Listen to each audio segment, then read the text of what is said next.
What up, everybody, and welcome to the debut episode of Tailgate Outdoors. I'm Dan Casper, and I will be your guide for every episode of Tailgate Outdoors, where we're going to be talking some hunting, we're going to be talking some fishing, and the great outdoors. But with every episode, we'll have some guests along the way, sharing some stories, tips, and just some good old conversation like we were sitting on the tailgate around the campfire. Now, I don't know about you, but as a kid, I grew up not watching cartoons. It was TNN Outdoors, Saturday mornings, Bill Dance Outdoors, Real Tree Outdoors, Mossy Oaks, hunting the country. So I guess this is kind of my version of that. So, but enough of that. Let's get to the episode.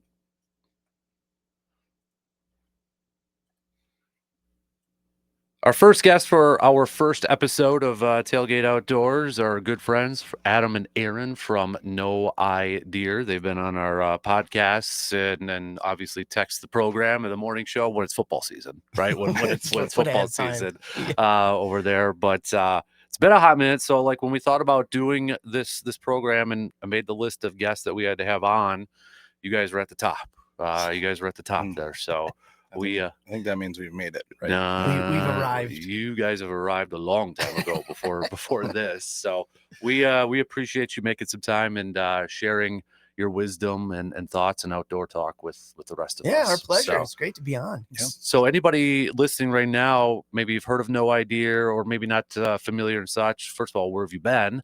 But you guys have been doing this for a few years now. Kind of explain, what is No Idea and where did you get the inspiration? Basically about 4.5 years ago, we launched the No Idea YouTube channel. Mm-hmm. And we just wanted to get out and share our passion for the outdoors. So a lot of it is just storytelling of hunts and fishing, ice fishing excursions. We do a lot of product review, outdoor product review. Mm-hmm. And it's just a way to have fun. And it really started as an outlet during COVID when we couldn't really do anything. So we took up ice fishing for the very first time and just kind of went out and we recorded our first excursion and it kind of just took off from there. We've been having fun and yeah, I mean, that's all it is. When we're going to do something outdoors, we grab the GoPro and we just go and have fun. So do some podcasting too. We haven't done that lately, but we just met the other night and said, hey, we need to do that this summer and get those out too. So yeah, that's what it is. No Idea YouTube channel. So when people ask us, hey, what's the best bait for? So we're just kind of like, we have no idea. We're no idea. We're just having fun. And usually we let other people tell us what to do. Like, hey, you should check this out, or anything from hunting, fishing to, backyard barbecue. Yeah. We've talked a little bit about that. We've done some product reviews on various smoking equipment and things like that. So it is really, we just try to be super authentic about what we do. A lot of people see the grip and grins with these trophy deer and fish and things like that. And the reality is that isn't reality. Right. I think that for the average Joe guy, I think we really try to connect with them. And that's really our target audience. Absolutely. Yeah. And, just kind of a couple of examples. I mean, first of all, I got to find out, how's the boat coming along? I mean, it's been about over a year since I think I found that out. Yeah, but we've gotten to the point where it's got a new transom. The motor, we turned the motor over. It runs just fine. But restoring a boat's a lot of work. Yeah. Good Lord. It's a full-time job and we both have full-time jobs. Yeah. So it's been on pause, and I understand now when people say this, I meant this to be a project. I need it out of my backyard now. So it's coming along, but yeah, for the most part, we're just kind of switching gears and getting into the fishing season. We had coming off the turkey hunt, 2 kids doubled up. We had fun there as their first turkeys. So nice. Yeah. So, and then the other thing I got to ask, I think the last time I was talking to you guys too, Adam, you were telling me, did you build your own smoker too? Like, that process. I mean, you guys are like hands-on stuff with that too. I had this grand idea to build this big offset smoker, something that could handle, like a dozen pork butts, something like that. I had a buddy of mine, John, and I took it out to a place that had a plasma cutter. We got about 30% of the way done. Yeah. And now it's a matter of getting it bolted to a trailer. And let's just say my wife is less than impressed with the stuff that is alongside of our different tanks and all that kind of stuff. Tanks and trailers. I think you have like 4 different tanks. Yeah, it's getting to that point where I keep asking for a dog. I want a dog really bad. I used to pheasant hunt a lot with some Weimaraners, and I want one really bad, and it's my wife has got some collateral against me before I think about getting a dog. So just to kind of, learn a little bit more about your background before we get to some topics at hand here too, what was it, maybe take us back to your youth. What was it that got you guys interested, in the outdoors, hunting, fishing, and all that? Was that something that was, prevalent in your family growing up, or was that something recently? What was it like maybe as a kid? Was that kind of a thing for you guys? Yeah, I would say it was for hunting, it was our father and then Uncle George. Those two guys, they did everything together. They hunted together and they really influenced us in our hunting. And, I remember, I remember back in the day coming down here because they would hunt the family farm outside of Fall Creek. And yeah, you just come down for the 9-day gun deer season. And then eventually, well, once they lost access there, we just kind of started hunting up north. And then hunting, it just morphed into partridge hunting, grouse, squirrel hunting, deer hunting, and then fishing. Our folks have had a place up in Hayward, and we basically spent the summers up there fishing. Yeah, as much as we could when we weren't doing youth sports and all that kind of stuff. It was, but yeah, where we lived growing up in Bruce. It was we were a half a block away from getting on county land and just walking, and we were just outside all the time. Hunting really was just deer hunting when we grew up. A little bit of the small game stuff, but small game hunting was more of an excuse just to get out and hike through the woods a little bit. Mike Hawley was another one. He would we'd do a lot of small game hunting with Dad in the Blue Hills. Yep, there's so much beautiful take apples up there during the winter when they'd round up, or herd up and stuff. But it was just, up north, it's just a way of life. I mean, I'll in our culture today, remind people that, to test out for our hunter safety, which was taught by the principal at that time, we brought our 22s to school. Oh, geez. And then we went out back by the track, just behind the track, and we tested out shooting our 22s. Really? Yeah. Yep. I mean, that's the 80s. Right. I mean, it was way different back then, but yeah, this is what you did. And I think basically everybody in your class took hunter safety. Yeah, it was. Oh man, I miss those days like that.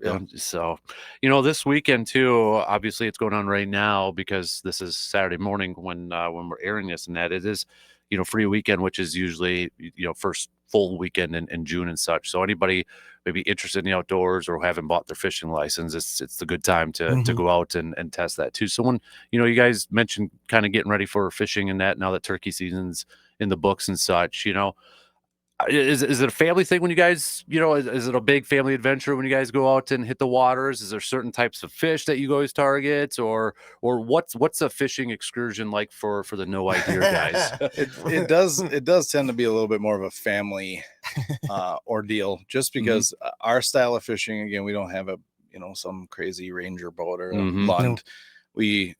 99% of our fishing happens off a pontoon and dodging lines and hooks and all that kind of stuff. And I fish a lot less now when my kids come out and do a lot more untangling. And but generally speaking, the majority of our fishing happens when we try to corral everybody up from the camper, go down the hill, get on the dock, get on the boat, and just try to get out. And that's about a 20-minute process in its own. And then as far as targeting fish, it really, for us, it's whatever's biting. And in the lake we're on up there, you can catch a panfish anywhere at any time. You have to be a little more strategic if you're going to try to get size, if you're going to try to get some eaters, but otherwise we have a ton of fun largemouth bass fishing up there. Bass fishing. So if there's a favorite that I like to target, it's bass. You put on a wacky rig and you just work the shores underneath the docks and stuff, and here we are on a pontoon with a trolling motor on the front, and we'll spend the day just trolling the shores and wacky rig and bass. We love the bass. I love fishing for walleye. I don't ever catch them, but they're it's just kind of one of those nostalgic things back in the day when we would catch them, but I still like to try to target them. But yeah, I went through a phase where we targeted bullheads for a while too. Yeah, where you just go out right at dusk and throw a gob of worms on, and it's so buggy though. I mean, we always said that's our excuse to smoke a Swisher Sweet was so we could we had a keep the bugs away. Yeah, that's that's awesome. kind of our thing. But it is, if you are in another boat watching the Sturgis pontoon, it probably is entertaining. You know, because we'll have upwards to 6-7 people with lines in the water on this pontoon. Yeah. And grandma and grandpa just sitting there watching and laughing. So I think Adam, was it the last time I was talking to you, and you mentioned, well, because we were talking about gear stuff, and did you mention like sometimes TV on the boat, and you were talking about the Jackal, which I got one because of talking to you. Yeah, the Jackery. It's well. Before we get into this, Adam is a Bennington snob now. Oh, because okay. they bought a Bennington. So yeah, we went the first boat my wife and I bought was it was kind of an impulse buy, and we went in thinking she wanted a boat, and I was like, yeah, let's go. We're looking at Lunds and Rangers and stuff like that, and they're so much money for only like rated for 4 or 5 people. We're like, we want more people. So then 2 boats later, we have a pontoon. It is the fishing model. It's a Bennington fishing model, but we don't. That is our leisure. There's a beautiful spot though where we ratchet strap down a TV and we plug everything in. We got our streaming services, and you get your hotspot, and we're out on Dell's Pond on the pontoon watching a Packer game. Yeah, perfect. It is so cool. Yeah. So we haven't fished yet, but Aaron and I have some plans this summer. Yes, for some content. Or we're 2 guys with a live scope on a Bennington fishing. That's awesome. Lake Altoona. Who knows? I don't know. So you mentioned a little bit earlier too, do you guys have like a certain way when you catch your limit or you're having a fish fry and that, do you guys always prepare it a certain way? Is there a certain kind that you always like to target? Because everybody's kind of like got some go-to recipes, and I know you guys are big into, obviously the cooking part of it too. Or is it just, are you like shore lunching it, or do you have a secret recipe? Mostly, I've gotten addicted to the catch and cook stuff that you can pick up at Shields and pretty much anywhere. And they have a spicy one. But yeah, I've actually, I know the bass people will not like this, but the kids like to keep bass from the ice, that we catch in the wintertime, and they actually taste really good. It's a nice piece of meat. Yeah, but during the summertime, I don't really catch them to keep them. The kids do that. Yeah. And then grandpa cleans them.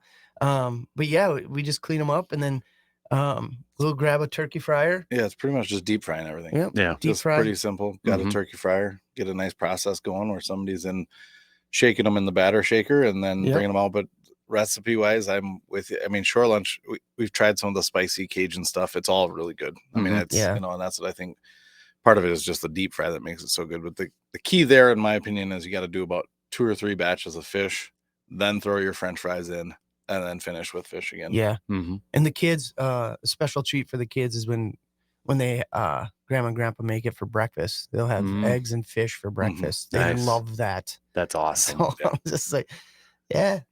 So with that too, with fishing, and I know just kind of transitioning into another topic here, they had the spring hearing, Q&A where they put out input for a bunch of people to be able to submit their opinions and such. And, there's a bunch on there. Everybody can go online and look at, and it's nothing official, just getting the public's opinion on various topics and such. And, you could look at certain counties and such. And, since we're talking fishing wise, I noticed, a few of them too, we're talking about, the limits for panfish and kind of lowering that. What's your guys' thoughts on something like that? Lowering the limits, because it's over 50 on some of, is it 52? Yeah. I think on some bodies of water and that, daily limit, which seems like a lot for, maybe depending on the person or that. But what were some of the other thoughts? I know there was like, one of them I think was the non-edible parts of a deer. Yeah, that one was out there too. So which I saw that part, because there's and it looks like they wanted to do that so that it would encourage or help hunters who go really deep, and don't want to drag. They're discouraged because they got to drag the whole deer, but now they can keep all the unedible parts of the carcass in the woods. So I think the biggest one, and I know they've already had that in place in a lot of Western states. So in a lot of ways in Wisconsin, the way a lot of this works is we're just kind of a little bit behind other states that are maybe a little more advanced in their conservation practices. So I think we're just kind of catching up to it. It makes sense. especially for reasons like that. But again, we're falling in line with a lot of what other states already practice. Yeah. I went to the listening session last year, and it was really eye-opening. And I would encourage anybody who wants to get in part or take part and be a part of the conservation here in Wisconsin to do that. I think what I like is how they do it and to tell people, like, remember, this is regional. We don't want people in northern Wisconsin telling the southern eastern part of the state what they can and can't do on their, know, on their waters. But so primarily speaking up here, I like it because again, just speaking to the lake we grew up on, there was a time where I think it was like 50, and people would come up from other states, not to point anybody out. This is a family friend. They would, people would come in. That was when turnover was constant. You'd have new campers, new people at the cabins every single week, and they would go out, fill a cooler, come in, clean it, go back out, fill a cooler. And it really, when I think about the 40 years I've been on that lake, it really took its toll. And so now I think it's only 10. They knocked 10. It down. I think they knocked it down to like 25, and then they finally knocked it down to 10. Possession is double, right? Double your daily bag for possession on our lake. So we're kind of starting to see larger panfish and a lot more fish just in general. So I'm all for it. I don't know. The challenge just becomes in that possession limit. I mean, I know a lot of law-abiding or rule-abiding fishermen who still, though, have a freezer full of fish fillets. Yeah. And that's where it's a heck of a lot easier to roll up on a boat and say, hey, let me see your live well, or let me see what you have, rather than you can't go knock on a door and just say, hey, let me check out your freezer. Yeah. Right. It's going to be a lot more challenging for the DNR or sheriffs to monitor and police that. So whether it's 10 or 50, the people that are going to stock their freezers are going to stock their freezers. And that I think becomes the bigger issue at hand. And that's just a challenge in its own that I don't know how you get around. Right. I mean, for me, it's like, we catch, say 2 of us hit our limit. That's 20 fish. That's 40 fillets. Right. That's enough. And that's enough to bring friends over and eat. We generally don't. We typically, and I hope more people get, like, we truly do. If we don't have plans for a fish fry, we're gonna just release them. Right. If we have plans, I don't know the last time we've frozen fish. Right. Maybe in the event that we have to, it's a Saturday and we're heading home Sunday morning and we got to freeze them to keep them. But otherwise, it's try to eat them fresh. They're just so much better that way too. Right. But your idea of catch your limit, but then go home and you have a freezer of 1,000 fillets. It's kind of like, wow. Right. What's the point? So, that's nice. I feel like in there, they're really trying to figure out how to bring back the walleye in Wisconsin. It's almost like they want Wisconsin to be like Canada 2.0 again. And I just don't know how that's going to work. I know it's confusing. I struggle because every lake has a different slot. Yes. And so forth. It's almost like, can we just have one blanket slot system? Yep. And so forth. But the other thing too is they're trying really hard on the lake we're on to bring back the walleye population to the point where they drew down the lake 2 or 3 years ago to try to kill off some of the vegetation that's preventing walleye from spawning. And then they stock it with the fingerlings, and the DNR just came back. I think it was last year or a year and a half ago with a report just saying that the lake can no longer sustain what they want for walleye like it used to. So, which kind of sucks, but also, as we Aaron and I just chatted about this last night, if you drive up to that lake now versus even just 15 or 20 years ago, you hardly even saw a water skier or any type of recreational type of stuff. There was nobody beaching up.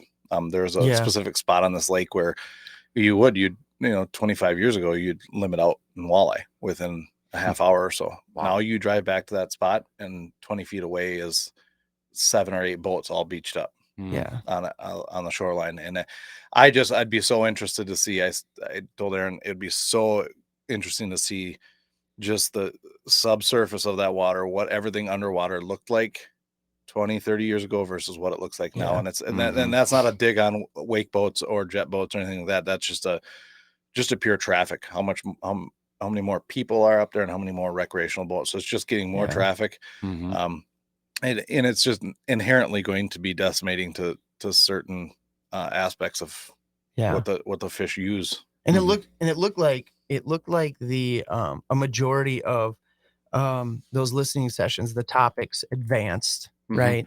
With a majority of the public support. What was fascinating was there was a lot of tension though at the hearing I went to over the wake surf boats. Oh, really? And lakes and lake associations, and anglers being really upset with wake boats going 100 yards away from their dock, 100 yards away from somebody fishing, and the size of that wake that's cast. And so that got a little contentious, because you had a group of people who represent the wake surf population, and then you had lake home or cabin owners and fishermen or anglers that were just like, you could see them, and you see reason, like everything we have access to, there's people who are abusing it.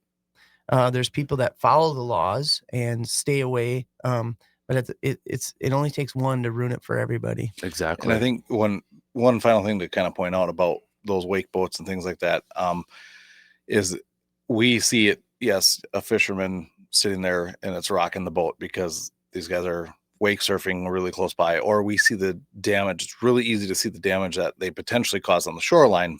But even without that, there's steps you can take. But what people don't realize is what it does subsurface all the way down to about 15 feet. Where they've done studies, they have cameras, and a wake boat just doing what a wake boat is designed to do can absolutely destroy everything down to 15 feet. So it's not just about space to the sides of the boat. It's also how deep in those waters do we need to be. Is there, I know this is kind of maybe a blanket question and such, since we're talking about rule stuff, was there always something, or maybe it's something current or whatever the case may be, that, if you were like a DNR czar or whatever we want to call outdoor czar, was there always like a rule that you would like adjusted, changed, a guideline or anything like that? Is there something like, if you had this magical pen or power or whatever to adjust something, is there always something that's just kind of bothered you that you would like to see changed? Out-of-state licenses. Yeah. I think the cost of an out-of-state license is, and I know from a state economy, it's easy to say, yep, it's attractive. Let's make Wisconsin friendly for out-of-staters to come in. But we have to be, and I know there's data out there where if not one of the cheapest in regards to ratio of how much the percentage increase from a resident license to an out-of-state license has to be one of the lowest in the country. So that would be the number one thing, for two reasons. Number one, generating revenue, so that we can continue to keep affordable access for residents. But I'll be frank, to distract or to deter someone just from coming up and decimating. I mean, we see it from deer hunting, where it's just droves of people with out-of-state license plates, and they're all working together, and they don't hunt in their home state. Right. They come over here.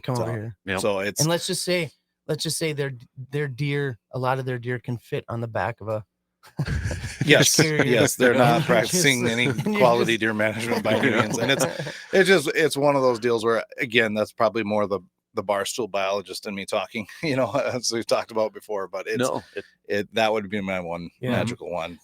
For me, maybe it's not so much something to change, but to keep an eye on, is just our access to the land that we as a public own, that we own.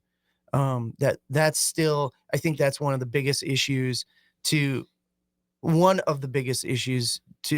why we're seeing the decrease in hunters and so forth, is just access, and we just saw it play out where I think our federal government had some land in oh boy, where was that?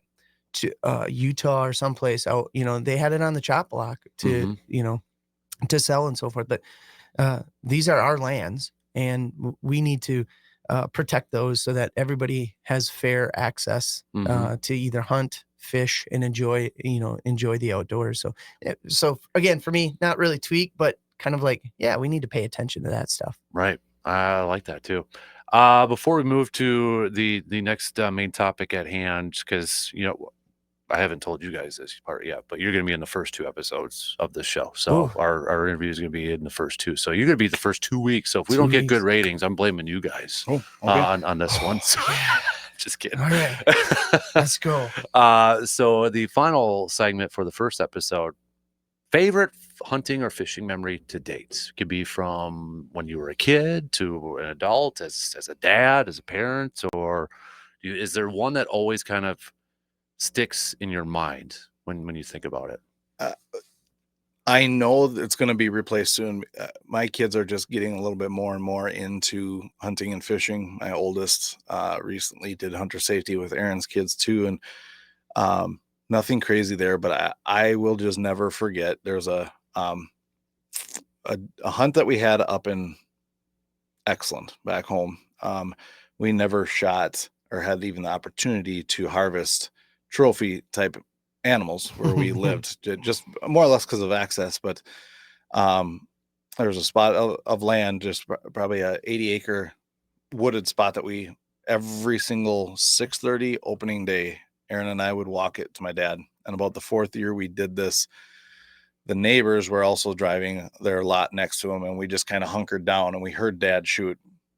Again, before cell phones, before radios, or we didn't use radios. It was like, okay, this is good. But we've been through this before. It might be a doe, might be a basket 8 sitting out there, and we walk out, and my dad is just grinning. You can see this big bodied deer, but he's purposely standing in front of it so we couldn't see how big it was. And we're like, Dad, is it big? He goes, no, it's not that big. It's not. And we come around, and it's this beautiful 10-pointer. Oh, man. I mean, the biggest thing that anybody in our family has harvested. So, just seeing Dad's emotions that day absolutely stuck and hit with me. And I think I was only, I'm 41 now. I think I was only 12, 13 when that happened. I mean, it was an absolutely epic moment that, ironically, didn't involve me harvesting anything. I didn't even come close to something like that. But, and then the very next year he harvests a fork, 4 points with a 20-inch inside spread. No kidding.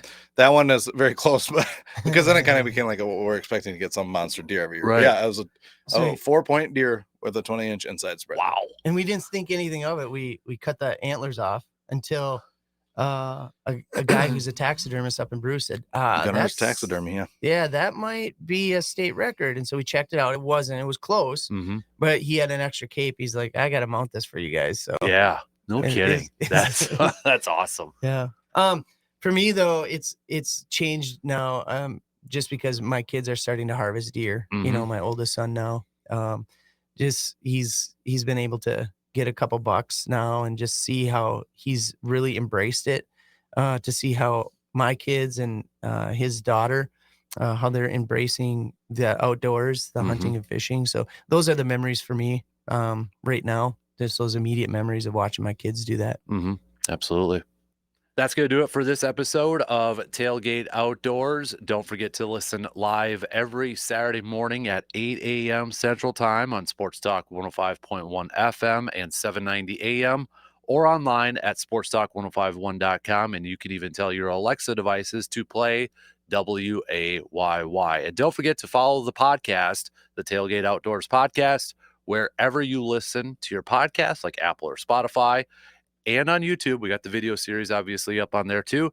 And it's also a part of the Man Cave podcast. Be safe and enjoy the great outdoors.